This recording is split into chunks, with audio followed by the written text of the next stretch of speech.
Thank you for your patience. So my name is Joy Gui, and I work as an emerging technologies advocate at the Social Sciences Center for Education, Research, and Technology. It's a mouthful at UCLA, and I run the Bridge Innovation Studio, which is a new makerspace that we'll be launching in the fall. So I'm going to pass it back to Francesca. All right, great. Okay, here's our agenda for today. We are going to go through we've done our introductions, and I'll give a little brief overview of what I'm doing, how I got involved with this group. And then we'll go into some details on what we're doing at UCLA and how we would like to collaborate with everybody. Oops. Next one. Sorry. So we're going to jump into a Slido actually to get started and sort of figure out who's in the room and what your interests are. So if you wouldn't mind using this QR code and signing in for a little interactive meet and greet, getting to know people in the room, or you can go to slido.com and enter in this code. So one of the two, whether you're online or you're in person, if you wouldn't mind quick filling out these just fast surveys, just so that we can get a sense of who's in the room. And really what we want to know is what brings you here today. And hopefully this will start populating as you start answering. And again, you can use that QR code or go to slido.com and use this hash code at the bottom, whichever is convenient. So collaboration, absolutely.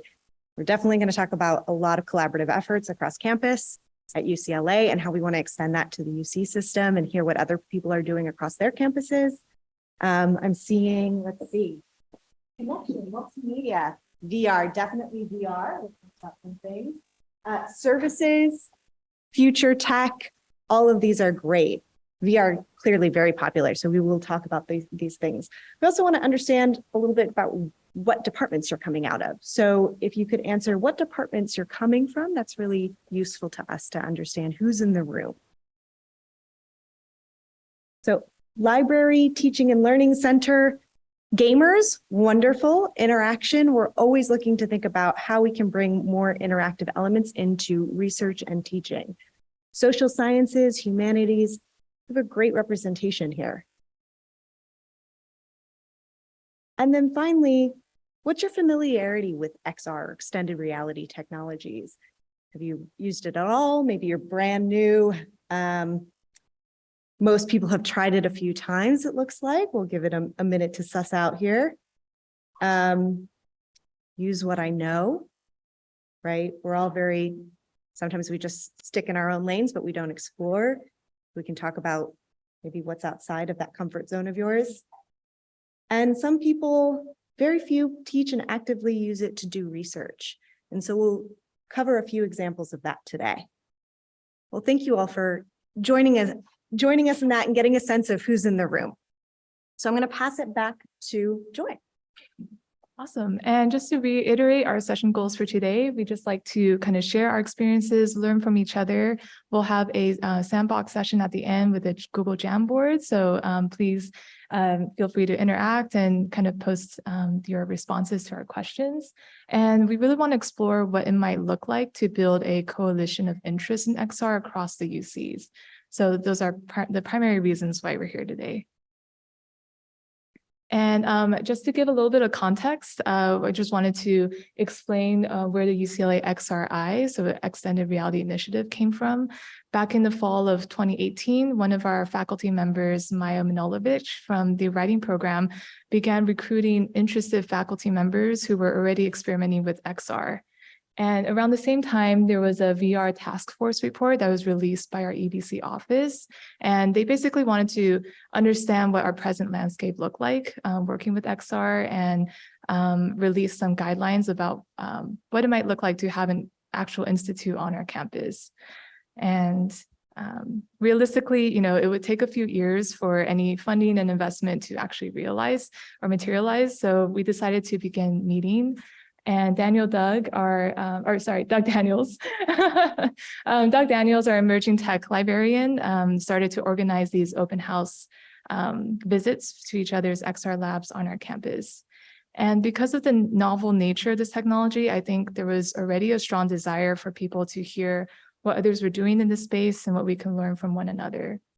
And so Francesca and I decided to keep the momentum going with monthly working group meetings after putting together a couple of events in 2021. And this is just kind of like our sizzle reel that we put together for one of the events. And I'm going to pass it on to Chris, who found out about XRI and how it has helped him to create his lab. Great, thank you. Yeah, so I'm kind of new to XR, very, very new. I'm new to the English department. I started in 2021, and I wanted to get involved with that. We decided to create a English department media lab. We called it the Digital Media Lab. And we wanted to do that because we had professors in the department who wanted to look at new technologies, gaming technologies, XR technologies, and apply that to their research and to interact with graduate students and more students. And we wanted to do that not in an external lab. The Humanities had labs, but we wanted to do it internally, which was really important. So in that process, I was looking for resources to determine what to buy, how much I should spend, what would work for the type of research we were looking at. And I was just looking around campus to find resources. That's how I got started with this. The resources were really, at first, it wasn't really clear who was doing what in VR space or in the gaming area. So we were looking for folks on campus. I know their library was doing some work. I think Humanities had a smaller lab. But when the lab opened, we needed to go out and purchase devices and media hubs. And that's sort of when I found out about the XR group here at the UCLA campus. The whole point for us was to find other folks doing the same work that we're doing, and how to go about sort of partner and learn and share information. One of the key things that I was looking for is how, who has what technology and how can we leverage it, test it, so that we could determine what to buy. Our lab was a little different in that it was one where professors wanted to provide events for the graduate students. So it fell into more of an English lecture type of environment, not so much just a full-on media lab. So it was a little smaller, and we were still exploring what technologies we should be using. So by participating with the XR group, I started to understand who was doing what on campus. I was really interested to find out who was more advanced in other groups, what the medical school was doing. And it really helped with the purchasing and of the devices that we ended up buying in the lab. I found them to be very helpful. I got to know folks here on campus. I think we met every month when I first started. The great thing about the group is that as a working group, it also had events that took us to the actual different labs on campus. That was extremely helpful. We had various crawls around campus to see what the labs were doing. There were demonstrations of what the technology was available at the lab. And they were fun. You got to know people. That was really helpful. And the actually working group also started to provide sessions, training sessions, instructional sessions, pretty much every month. So that was another great resource for us to have. And that helped us in our purchases. The monthly meetings grew. I think they got a larger group was working on these presentations, and we found that to be really helpful. And I'll bring it back over to Joy, who's going to talk a little bit about the actual working group. Thanks, Chris, for sharing your perspective. And it's been a blast having you be a part of the working group. It's one of the many reasons why we continue to keep it going and why we think this could be something that could be replicated across the UCs. So I'm going to rewind a bit and begin by explaining what we saw was going on at our campus, which I'm sure may be a similar experience for many of you here. we identified early on that there were quite a few numbers of faculty, researchers, and students who were interested in XR, but there wasn't a formal organization or student club on our campus where they can actually gather and talk about their findings. So as a technologist, what's the easiest and fastest way to break down these silos? It's to use all the apps. But in all seriousness, it really doesn't take a lot of bandwidth to leverage the tools around us with a few simple clicks and just to reach out to each other. And especially during the very isolating lockdown days, I think it was fairly easy to find a reason to collaborate, check in on one another, and just assemble around such a fun and creative medium. And like Chris has touched on, there's an increasing number of spaces on our campus that are actively working on using or talking about XR. And in an ideal world, having multiple physical locations should make it more convenient for students and faculty to find help in discipline-specific areas, but this information isn't always accessible, even with just a Google search. So we decided to put together a landing page to display a map of all the locations on campus that are equipped with XR tools. And while I was brainstorming with my department on what to include in our innovation studio for the social sciences, I did a lot of research looking at what other campuses were doing, as well as some of our own campus labs. And something I noticed was that there were some spaces that had equipment, which may not have been used all the time, while other departments needed a lot of VR headsets for the classrooms. And this realization led to a group consensus that we needed to meet more frequently and give ourselves an opportunity to talk about what exactly is going on. And at the very first meeting, we ended up talking about starting a shareable hardware resource list so that all the spaces can be on the same page of what's available to borrow on our campus and what we still need to purchase. So I don't know if you can see that, but these are just some of the different important factors we came up with, such as a different lending policy that might be in place for our departments, whether where they're located and whether it's required to make your own accounts to use these headsets. And this is just a quick time lapse of putting the furniture together in our space. And it was shot on the Insta360 camera, I believe, and edited on their proprietary app. And so really, I'm just highlighting the importance of connecting these spaces and resources because it does provide a platform to uplift our community partners, and it gives a chance for anyone to come in and share about the work that they're doing with XR.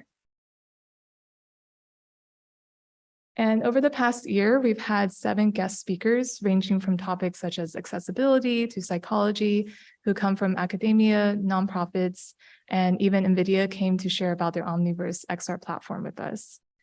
And we've had a group of 10 to 30 attendees every month, and we use Slack and email to communicate to the group and send out notices of student showcases so we can come and support each other in our classes. And the screenshot up here is just, I don't know if everyone's aware that Slack has a bookmark feature. So it makes it really accessible for anyone to check out our meeting notes and to join our membership forum if they want to come and participate in our meetings. And on our website, we also embedded a Google form for anyone to connect with us and get involved. So many of the students who come in to showcase their work were able to find this opportunity just from filling out the form. And the meetings are usually an hour long, and we just get to talk about what's going on our campus and who's using and interested in XR. However, before we got to this point, many of our XR initiative members put together a webinar that showcased a wide variety of XR projects in the humanities. And at the height of Zoom fatigue, Francesca and I decided to recreate your typical conference experience by using one of the environments in Mozilla Hubs. So we placed the presentations as screens in that environment itself. And we recorded everything as kind of a walkthrough and used that during the webinar. And it was all a very engaging, I guess you could say, meta experience. And another event that we put together drew in a lot of students, and we used Mozilla Hubs again to create a Bruinverse where the student projects can live in a digital space. And it was primarily through these 2 events that we were able to grow our Google group to about 120 members today. Putting these events together and getting the opportunity to collaborate with so many subject matter experts has been very rewarding. But if we can fast track the lessons we've learned and make it easier for anyone to replicate this or join in, this is just a list of practical tips we've come up with. It's not exhaustive and some may be more obvious than others. But first, what we found out is by choosing not to record some of the meetings, it made the conversations flow a bit easier. And the guest speakers were more than happy to share their materials with us afterwards. And if you rely on several Google Forms, and it's something that you don't constantly monitor, please don't forget to check the get email notifications for new responses. Yeah, there's some people that were waiting a while for me to get back to them. And it doesn't take a lot of time to organize and write a few emails to find the next guest speaker, but it does take a lot of time to maintain the actual website. So in the future, we'd love to implement kind of an all access calendar for anyone who'd like to promote their XR related events and talks. And the last point is I'm sure everyone here is already doing, but just go out and attend industry specific conferences like AWE or iLearn. And bring the information you learned back to your coworkers. I think it's important to continue sharing and just talking about what we learn in this kind of exciting new technology space. And it's really important as an educational institution that we don't fall behind what the industry is working on. And although we don't have their level of funding, I think what we've always excelled at is our spirit of collaboration. So on that note, I'd love to pass the mic on to Francesca, who has worked on many exciting use cases of XR. Thank you, Joy and Chris.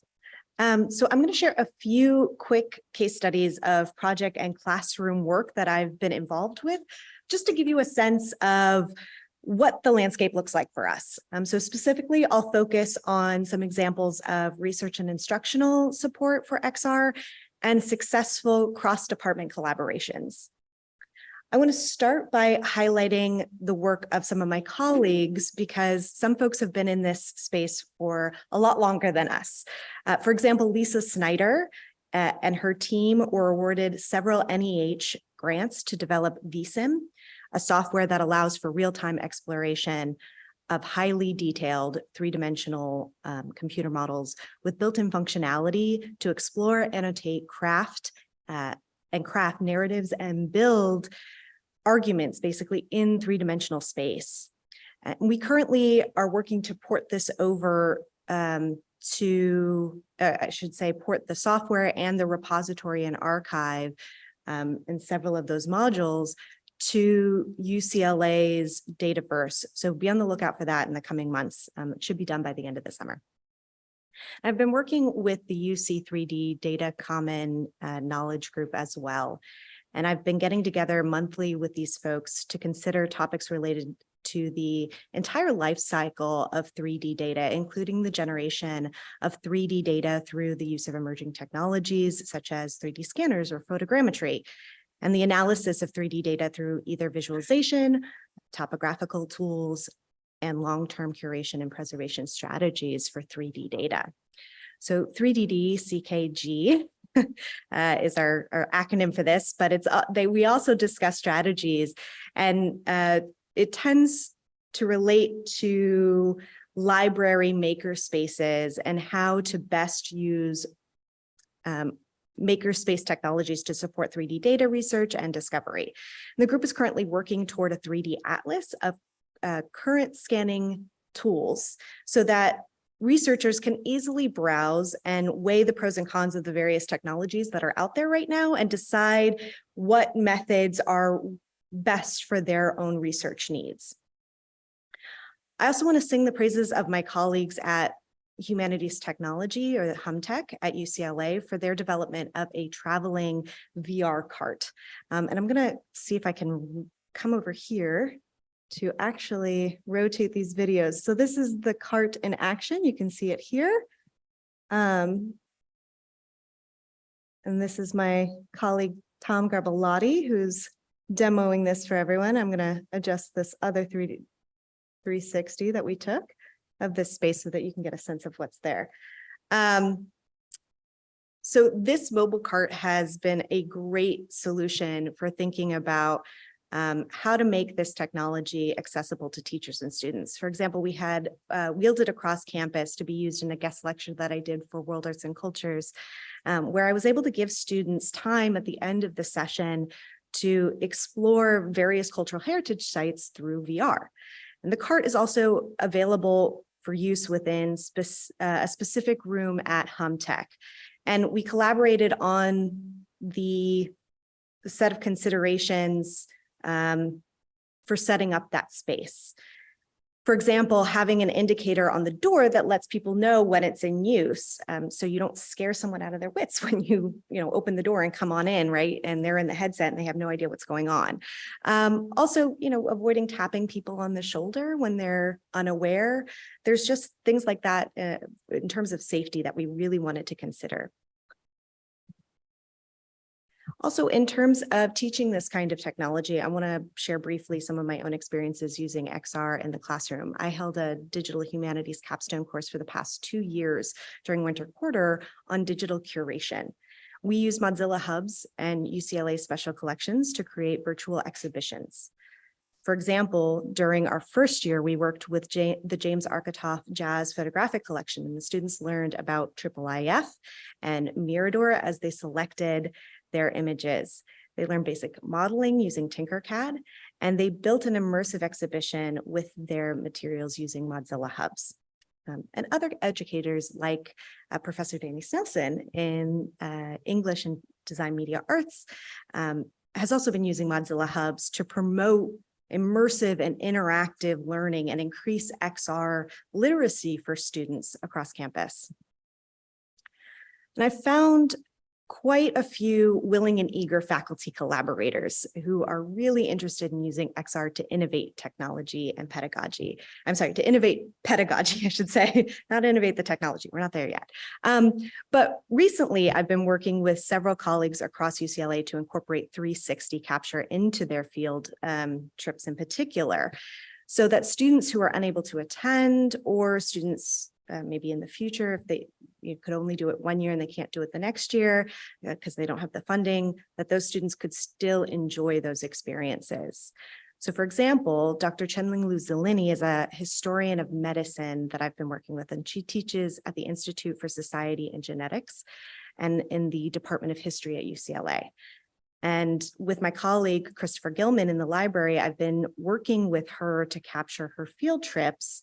And you can sort of see these here. Let me rotate over again. We've got more 360 footage here. So you can see the students in the archive, right? They're looking at specimens together in our various spaces and get a sense of what's going on there. So this is our first capture at the herbarium, which was led by Dr. Anthony Baniaga, the herbarium curator, and Tom Huggins, the assistant project scientist. And we had 360 cameras in the classroom and special collection spaces to document these presentations and demonstrations of the specimens. And these 360 videos have then been placed on YouTube so that students can immersively revisit the field trips many times, as many as they want to. And I also want to note that we did make sure to have students sign photo release forms before we did this, and they could opt out of attending the session that day if they wanted to and just review the footage. And they weren't dinged for not, attending class that day. Let's see. I also collaborated with Dr. Luzolini to design an XR assignment to go along with the herbarium visit, where students could use this free app known as Polycam on their mobile devices to create photogrammetry 3D models of specimens that are in the herbarium collection, then annotate them using Sketchfab, which is a web platform for presenting 3D models. And you can see some of those videos there of the tutorials that we created. For another field trip, again, for Dr. Chenling Lu Zellini's class, you could see she's very into this, and she was a wonderful collaborator. I brought my 360 camera to the garden walkthrough that was led by, again, Dr. Anthony Banayaga, and using the Insta360 1x2, which has built-in stabilization features, I was able to follow the students and the tour throughout the gardens. And this is an example of the capture playing here. Again, I'm going to adjust this so you can see a little bit more of what's going on. So you can see we're all gathered together. It's a little dark, but hopefully you can see that.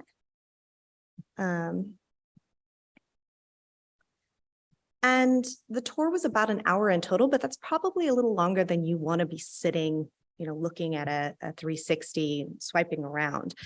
So I've been thinking about how we might present captures like this in a more compelling way that also gives us a sense of space on the pathways that we're traversing. So what I've come up with thus far is to cut up the 360 captures based on where we stopped along the route and then bring them into a VR space.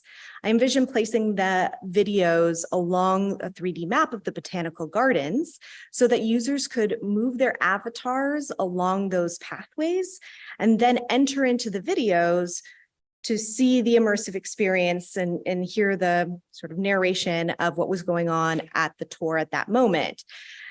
Just as you sort of normally would, right? You would stop and you would experience things. But this way, you're getting sort of the greater context, but also not having to wade through as people are moving along the route. And we are envisioning this as a prototype for other such experiences. For example, another class that Dr. Lu Zellini was teaching, we brought the 360 camera to the Biomedical Library Special Collections with Russell Johnson, a curator of history and special collections, the sciences. And he brought out tables full of special collections items that spanned several rooms. And so we were walking from room to room around the special collections library. And so we could really quickly create a generic 3D model of that space, again, using Polycam's room feature, and then add, again, the stops along the way using 360 photo capture.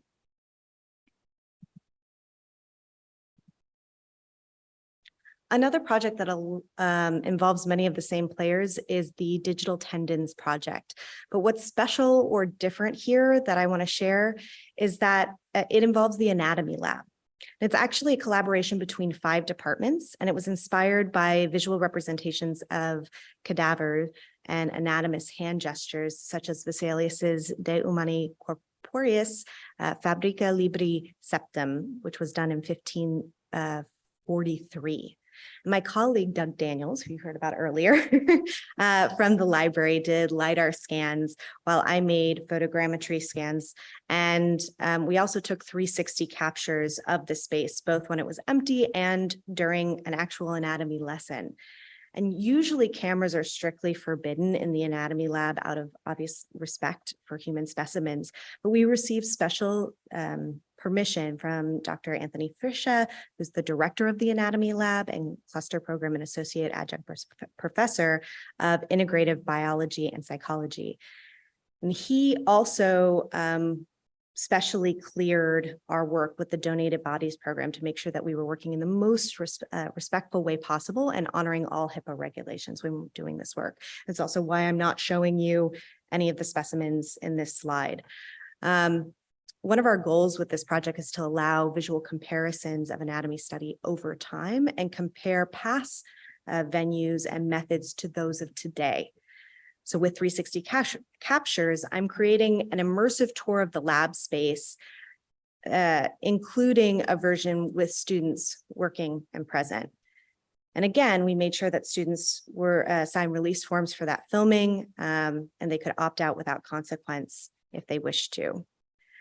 And these captures will also allow future students taking medical history courses to experience the lab without having to arrange a special field trip into that space, which obviously has a lot of restrictions to it. Again, a key difference with this project is that we're making sure not to use any technology that is cloud-based, especially if it's not behind a dual-factor authentication UCLA login because of the sensitive nature of the data. And finally, I just want to say that this work is not just happening with faculty, but with graduate students too. This is an example of collaboration that I've been doing with a graduate student or a medical student out of ophthalmology, where we ported over models of an eye surgery to HoloLens. And the idea here is to provide or help provide surgeons with more immersive tools to utilize prior to doing these very delicate surgeries, right? The more that they can have an immersive experience and practice ahead of time, the better that's going to be when they get in the operating room. Okay, so here's the fun part. So we wanted to have a little bit of a sandbox session now until the end of our time. I think we've got about roughly 10 minutes. And if you all wouldn't mind joining us, we have a Jamboard at this bit.ly link here. And I think we're going to be able to put that in the chat for those who are joining us virtually as well. But really what we're interested in is finding out your experiences, right? We want to talk about experiences that you're having across at your campus. We want to think about building resources, so shared resources, and how we might do that together across the UCs. Want to hear what your hopes are for the future for this XR space at other campuses as well, and maybe what we could do across the UC campuses, and what are the next steps that we can take? What tangibly can we do maybe in this 10 minutes together that would be really useful and get us starting, right? We're looking to UC GIS group, for example, as a group that's now working across campuses and have conferences and shared resources, a website together. Is there perhaps capacity to do that across our UCs? Or if not, what are the steps that we can take to maybe build in that direction? So I'm going to open up this Jamboard here and see if we've got anyone joining us over there. So you can feel free to add post-its of your experiences, or we can just open it up. I see some things are already forming here, but we can also pass around microphones. And happy to take any questions as well.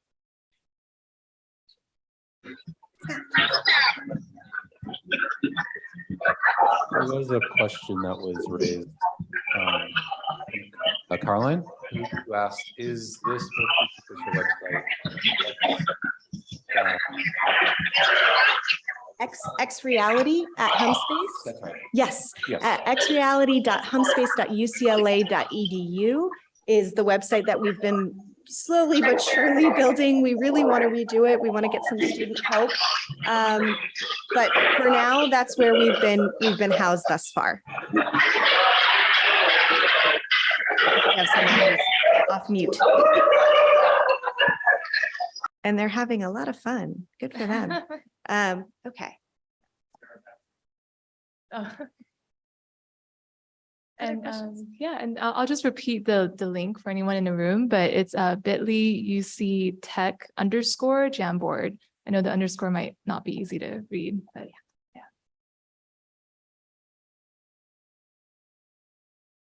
Hi, I've got one or two questions. So I'm newer to UC context. In grad school, I was a Unity, Steam VR, and Google Daydream engineer, and I did a lot with VR forensics. In my experience, aside from DoD contractors, I've been able to stir up interest in non-gaming applications. At UC, I spoke to both the CIO and chancellor about VR as a remote instruction or accessibility tool, but they either weren't particularly interested or were resistant to the idea of remote instruction. How do you approach leadership when they aren't necessarily enthusiastic about the idea of VR or MR initiatives? Great question. I think. Do you want to start? Yeah, sure. I can start and then Francesca can add on, but I think that's the reason why we decided to kind of take this initiative in our own hands and try to get as many collaborators as possible, because, you know, as we all know, faculty are hard to ignore in higher ed. And so if we can get their buy-in, then hopefully that will convince, you know, our leadership that this is a this is a very interesting space that, has a lot of outcomes and learning outcomes that can benefit our students. So. Yeah, I would just echo Joy. Numbers, right? Numbers are very convincing, particularly to higher ups, and faculty are their main stakeholders. It's the people that they're responding to. So in terms of showing case studies and research outcomes, that's been really, really positive. The other thing that I would mention too are grants. So we actually have sort of proving use cases through granting.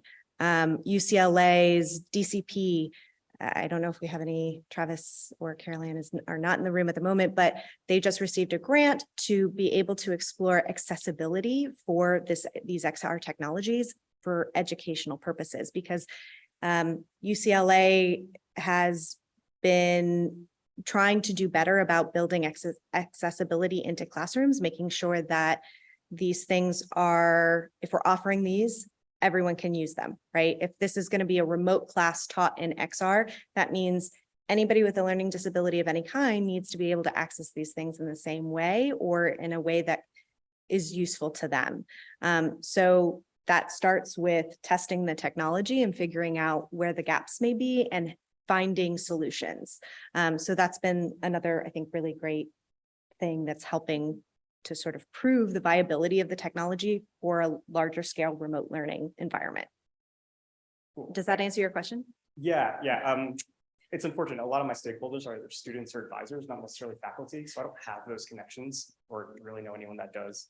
I think it can start from the ground up, though. I think the more what we've seen too is that particularly student groups. I mean, Joy, you did a lot of early interfacing with student groups, and their enthusiasm translates. And when they see, I mean, for example, Dr. Luzolini, she's bringing it into her classrooms and she's seeing such a positive response from her students that she keeps doing it, right? And it's a hurdle for a lot of faculty to take this on in addition to the ways that they're normally working. But when they see that kind of student feedback and enthusiasm, it helps to make it worthwhile and take on that extra time investment. Cool. I do have one more.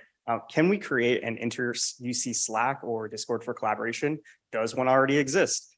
We're all interested in breaking down silos, but it seems like every type of project, even beyond VR, seems pretty campus specific, and it's hard to see what everyone is working on. Yeah, that's a really great point, and the reason why we're here today, because we love to kind of jumpstart that. And right now our Slack channel is just in our campus community, but we'd love to replicate that at UC Tech. And I just wanted to encourage, your advocacy, and I just want to applaud that, because it is really difficult to face, rejection when other people don't really share our vision. But it's important to continue to pursue this in this space, and because the benefits really do outweigh the cons. So yeah. Okay, cool. Great. Well, I'm definitely interested in creating a remote learning solution. So let's chat. Awesome. Lucas online asks, have you seen any incorporation of virtual mixed reality in the context of a digital humanities project? Many. So my dissertation work looked at the use of immersive technology in museums and cultural heritage spaces. And so DH contexts are something that I'm very interested in, whether it's studying historical recreations. For example, I brought up Lisa Snyder earlier today. She's done a historical reconstruction of the Chicago's World's Fair, and she's been doing it for about 20 years now. And so being able to flip the script, I think that's one of the really interesting things that DH advocates for, is thinking about how does design affect argument. And so if you can flip it where the model actually becomes the main argument, as Lisa has done in her work, and the annotation, right, that textual, that scholarly layer is applied to that model, right, it really shifts what the emphasis of the research is on, right? As opposed to text annotated with pictures, it becomes a model annotated with text. And so that's just one of many. I'm happy to give more examples as needed. But that's, I think, that the sort of power of what we can do in terms of DH and XR. Other examples, maybe Chris, from working with faculty in English. Here, join us up here with the mic. We have a few professors in the English department, Danny Snelson's. He's looking at building these VR applications, but right now he's experimenting with graduate students. So it's something that we're trying to work through, where we have a crop of graduate students who are working on these tools. They're trying to document and build it, but I think it's slow going, which is why this group is so good. I'd really be interested in other campuses and to see what they're doing. We have events in our new digital media lab. We're making them available online. So I'm hoping to publicize our events so that other folks can join us, and then other folks at other campuses, if they're having similar events, we can sort of bring the community together. I think that's the real information sharing component that we're interested in. I think our last event, well, actually it was our first event at the digital media lab in English was, it was a world building in video games and beyond. It was on how to queer the world, queer world building in video games and beyond. And it was a person by the name of Bo Ruberg who came and gave a talk about that, looking at, how words are used in video games. That's an interesting topic. It's kind of fits into the English department silo, but that's something I'd like to be able to publish perhaps on our website so that other folks who are interested in that person that present that presentation can join us as well. So I'm looking at ways for sharing that information. So I don't know if we're going to gather folks' emails or if we can come talk to us. We'd like to share this beyond. I'm really interested to hear what other departments are doing in this space as well. Yeah. Well, thank you all so much. And just to sort of wrap up and finish that out, I also know, I've been to a number of conferences and academic conferences thinking about XR and DH, and this is a technology that really taps into embodiment. And so we have to think about, where do we start these experiences, what the value of that is. And so there's a lot here to be mined. And I think, interactive learning is some of the strongest learning that we have. So I'm going to just pop us back over to the Jamboard and encourage everyone to, if you haven't added anything there yet, please do. We'll also be here if you have additional questions. And thank you all so much for coming today.